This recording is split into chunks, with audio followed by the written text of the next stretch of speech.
Today in our hot seat, we got Chris Hodgson, Managing Director at MultiLingual. Hi, Chris. Good to have you here. Hello. Lovely to be here. Nice to see you again. So we are all ready. Shall we do this, Chris? Let's do this. Welcome to C-Suite Hot Seat, the show where we put C-level executives from language service providers of all sizes in the hot seat. We will ask tough questions and get inspired answers. Our hosts today are Nimdzi Insights, VP of Consulting, and Sarah Hickey, VP of Research. In one sentence, tell us, what is it actually that MultiLingual does? We offer a variety of creative language services. So predominantly transcreation, but also content, insight, and some translation too. What's the first career that you dreamt of having as a kid? I always wanted to be an ice hockey player. Oh, cool. Yeah, that was always the dream. I started playing. So I'm from the UK, which is not a big ice hockey place, but I grew up in a little town called Durham, and there was an ice rink there, and that was basically all there was there. So I started going to the rink when I was like 5 or 6. So I started playing hockey at quite an early age. I realised by about the age of 10 I was not going to be a professional ice hockey player. So I didn't hold it for that long. But that was always what I dreamed of. Wow. And is that something that you still do? Because it's a dangerous game, no? It is, yeah. And no, it is not something that I still do.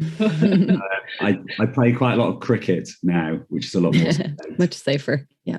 Yeah. And that was the next question. So when you're not working, how do you like to spend your time? So you're playing cricket, anything else? Yeah, but a bit of other sports, played a bit of tennis as well. I'm guitar badly, a bit of pottering around in the garden. Nice. I've realised I'm at that age where I've realised that I've become my parents now. It's such a weird realization when that happens. If you were given a chance to visit 3 different countries, which ones would you choose and why? And so is Peru one of those? Yeah, definitely Peru. Definitely Peru. My wife is Peruvian, and we lived there for 10 years. So both of our children were born there, and we loved it, and miss it very much because we obviously haven't been for a couple of years. People are great, food is wonderful, landscape's incredible. It's it's a fantastic country, and I'd probably say France, which was kind of my first love. I always thought I'd end up living in France, to be honest. I've got very fond memories of, we used to go on little family holidays there when I was younger, and then learning language, first exchanges and stuff like that. So I've always loved France, and it's always had a special place in my heart. And then I don't know about a third country. I have to be honest, I love travel, and I always I've never gone anywhere and not liked it. And I've always quite enjoyed going, even places that are a bit less glamorous. I mean, Lima, to be honest, is pretty rough and ready in places, and I love that side of it. I think that's a really big part of it. So I'd be happy, particularly in the current circumstances, I'd be happy going anywhere. I'll be honest. Yeah, understood. What's the best piece of advice you've ever been given? To be honest, it's a bit of a truism. You hear it a lot, but just to be yourself. I think certainly me in a work environment, I always had this idea of like what you're supposed to do when you're a business person, and how you're supposed to act, and what you kind of look like and what you wear, the suit. And I've never been very good at that. I've never been very good at that kind of slick corporate side of things. And that used to concern me a little bit. But actually, as I've got older, I've realized that what I am good at is being myself. And I think, like everybody, the older you get, the more confidence you have in yourself, and to be yourself. Actually, that's what's got me to where I am today. So I always say that to everybody in our team, and friends and family as well, to be honest. Okay, Chris. We know you a little bit better now. We know a bit more about who you are, who you wanted to be, who you turned out to be. And so it's time to move on to some tougher questions now, if you're ready. I think so. Okay, great. But we'll kick it off a little bit easy. What was your first breakthrough in your career? Do you remember? There was a pitch with a big tech client in the US in Silicon Valley. And for a variety of reasons, I was the only person that could go and do it. So I ended up doing the pitch by myself. Obviously, it's like complete team effort behind the scenes, beforehand and afterwards and all that sort of thing. But in the actual room on the day, it was just me. And we won the pitch, but we did win it. And I really enjoyed the experience. I found it incredibly satisfying, and it gave me more confidence as well that I was part of this successful thing. And I think that was when I first started thinking, actually, there's a lot more potential in this career, and there's a whole other side to it that prior to then I hadn't really seen. And that probably is what I spend most of my time doing now. What would you say was the biggest challenge you ever had to overcome in your career? I've been quite fortunate, I think, and I've never really had too many challenges, kind of insurmountable stuff. I've tried to take life as it comes and not to get too wound up about setbacks and stuff like that as well. But I think for me, prior to working in the language industry, I did all right at university, and I always thought I'd go and work for the Foreign Office, which is like the diplomatic service in the UK. And I don't know why I thought this, because it's ultra competitive, but that was always what I thought I'd do. Needless to say, I'm sat here talking to you because I'm not working in the That was a bit of a setback, because that was kind of the first time things hadn't just panned out as I thought they would pan out. And actually I had 6 months of not really knowing what I had. No plan B, which was ludicrous coming back. And it was good for me, because actually that time at home, you start thinking, well, what do I want out of life? And what do I actually want to be doing, rather than kind of what's the next stop on the conveyor belt? And I decided, well, actually, I want to be in London. I think, I want to be not living with my mum and dad. It was probably a big part of that. But I wanted to be in London. I love my mum and dad very dearly, just in case I listen. And I really wanted something with languages. And as luck would have it, kind of the job came up for mother tongue. And the job description, I thought, wow, that just sounds absolutely perfect. And it was. And I remember starting mother tongue and just thinking, this is amazing. It was all meant to be. I mean, I don't believe in fate. Beautiful. Everything is to this path. What would you say was your biggest success in your career? Or what does success mean to you? We talk about this a lot at the company, right? Celebrating success. How important it is to kind of recognize when things go well. I'm not sure how good I am at it personally, to be totally honest. And I have a terrible habit of soon, always looking to the next thing. Soon it goes, well, that's great, but we've got this that we need to be preparing for now. In general terms, things going well at the company at the moment. We've got a great team, probably coming out of this last year and a half in a better position than we went into it, to be honest. And everybody's still got a job. We've been able to kind of weather the economic storms and have been fortunate to grow a little bit too. Aside from, profitability, everyone in the C-suite in the end spends a lot of the time making sure the company is profitable, right? But aside from that, what are the three main things that you spend your time on at work now? I spend most of my time talking to people, existing clients, first, just making sure that they're getting what they need from us and kind of exploring what their pain points are and different ways that we can be helping them, and making sure that we're kind of continuing to evolve as their needs change as well. Our team, of course, probably more time talking to people internally than externally.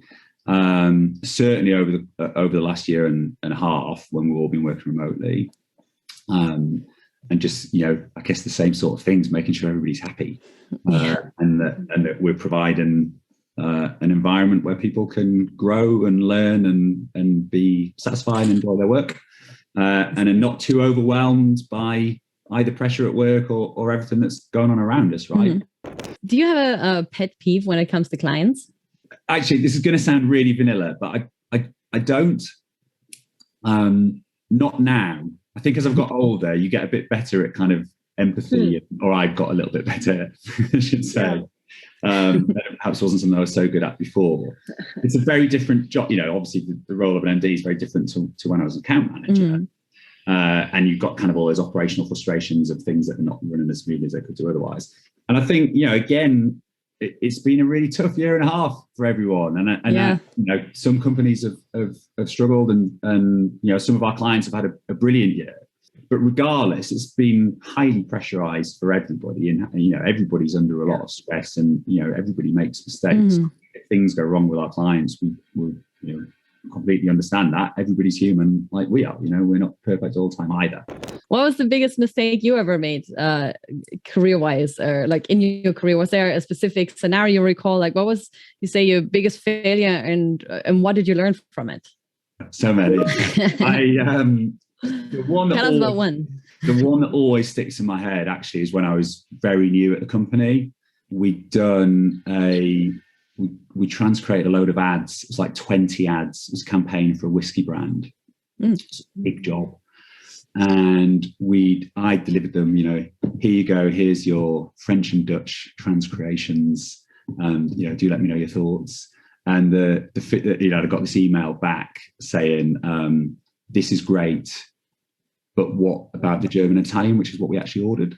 Oh, no. Now I can feel my heart kind of like, oh man. Yeah, and obviously it was fine. Boss was great about it. We just did the work and delivered it, and it was all good. But I always remember just that terror of my first workplace screw up. And as I say, the first of many, gets a lot better over time. I have to be honest. You become a lot more philosophical about it. Like, what was the biggest waste of time in your organization? Something you spent a lot of time on, and in hindsight was like a big waste of time, because that can happen in any organization, right? Well, I guess what we used to spend a lot of time doing that we no longer spend time doing, and that nobody misses, is like forwarding files. We used to spend so much time receiving an email from one writer saying thank you, and forwarding that email to an editor to review, or kind of picking stuff up out of hours because it was happening overnight or whatever it would be. Whereas now all of that process is automated, which is an absolute godsend. And kind of likewise, we always used to have our job management system. I mean, the two are interlinked, obviously. We had our own one, and we'd custom built it. And it was great for what our business was at the time, which was we were doing almost exclusively working with ad agencies on quite small ad hoc projects. But as we grew, it could no longer do the sort of work that we were doing, as we were serving bigger clients across more languages and continuous localization stuff. And that was just we spent loads of time kind of with workarounds and things like that. So yeah, automation has been a lifesaver, and it's been it's fantastic, because it does allow you and all the team to kind of focus on where we add value and why we're here, which is kind of ensuring that the work is great, as opposed to just ensuring that the work actually happens, which is probably the focus more in the past. What was the most innovative thing that you've ever done? It's a bit difficult to get into it kind of without talking about confidential stuff, but I think there's some of the ways in which we serve our clients are quite exciting. I think certainly in the last couple of years, I said at the start, we talk about 4 pillars of service, right? Transcreation, translation, content, so writing stuff, origination, and insight. The way in which they now come together is quite exciting, the way in which we're able to blend those things. Because I think up until quite recently, it would always be like, oh, you want an insight job, here's your insight job. You want some transcreation, transcreation. Whereas the bigger relationships that we have now, the norm is to be delivering 3 or 4 of those things together. And I guess on our side, it's ensuring that the commercial models, which I know is a bit boring, but robust but flexible enough to be able to accommodate all of those things. What advice would you give to young entrepreneurs starting their own business in the language industry today? I didn't found mother tongue, so I feel a little bit of a phony giving advice to entrepreneurs. But I think what I would say to people, whether you're starting your own company or whether you're starting out as a translator, is pick a horse, pick a specialization. It's so tempting. You see it so many times. People think like, oh, actually we'll do anything. We can do all of those things. We can do a bit of legal, we can do a bit of financial, and we can do a bit of creative stuff. And we'll do more work as a result of that. Yeah. But it doesn't work like that. Certainly doesn't work like that in the long term. Clients, like anybody in any walk of life, really, so our industry is no different than any others. People want to work with specialists. Why would you work with somebody who's quite good at something when you can work with somebody who's brilliant at something? Yeah. And obviously with time, as you grow and you've got more scale, then you can start to diversify and you can, start to have specialist areas. You need to build a reputation on something, and you can't build a reputation by spreading yourself across everything, and nor are you going to be particularly appealing to clients, I think. So thank you so much, Chris, for joining us in the hot seat. I hope you didn't sweat too much. Not too much. I hope I wasn't reflecting. Thank you so much, Chris. We're done. Roll credits. Oh, thank you both. That was good fun. If anyone else feels like letting off some steam and you are part of the C-suite at a company in the language services industry, sign up with us if you dare to sit in our hot seat. This is all, folks. Thank you so much for watching, and look out for the next episode that will be published as a video on MultiLingual TV and as a podcast on the Nimdzi website. We'll see you there. Bye.